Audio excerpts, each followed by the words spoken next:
Les amis, bonjour. Charles Bukowski mérite mieux que la sale réputation qu'il a pris un pervers plaisir à se construire, et dont la France, stupéfaite, eut un saisissant aperçu avec l'épisode fameux de l'auteur ivre et grossier quittant le plateau d'Apostrophe où l'avait invité Bernard Pivot. Cette scène d'anthologie dit beaucoup de l'univers personnel et littéraire de Bukowski. S'expliquant par la suite sur sa conduite ce soir-là, il indiquait: il n'y avait pas d'air, c'était irrespirable, et vous ne pouviez ressentir aucune bonté, pas la moindre parcelle de bonté. Il y avait seulement des gens assis en rond, en train de parler de leurs bouquins. C'était horrible, je suis devenu dingue.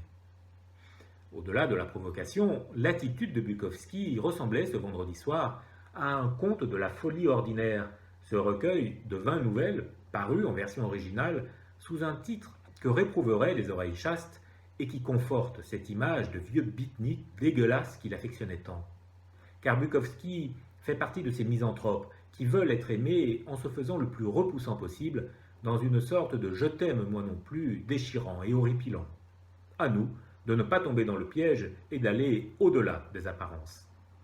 Le titre français, Conte de la folie ordinaire, est plus acceptable, certes, mais à quoi renvoie-t-il?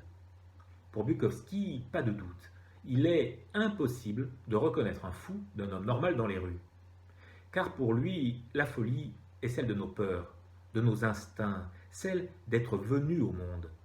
Mais là où Sioran se désolait de l'inconvénient d'être né, Bukowski et la Beat Generation vont s'en accommoder en brûlant la vie par les deux bouts, et les personnages noient leur mal existentiel dans l'ivresse, les drogues et bien sûr le sexe, pratiqué sous toutes ses formes et pas nécessairement les plus raffinées.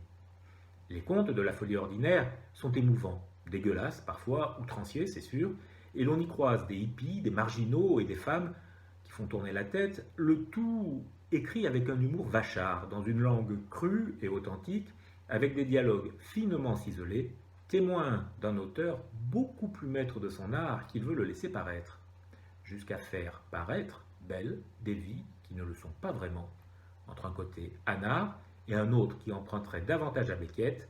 Le tout est parfaitement assumé, ce qui rend assurément Bukowski pas commun.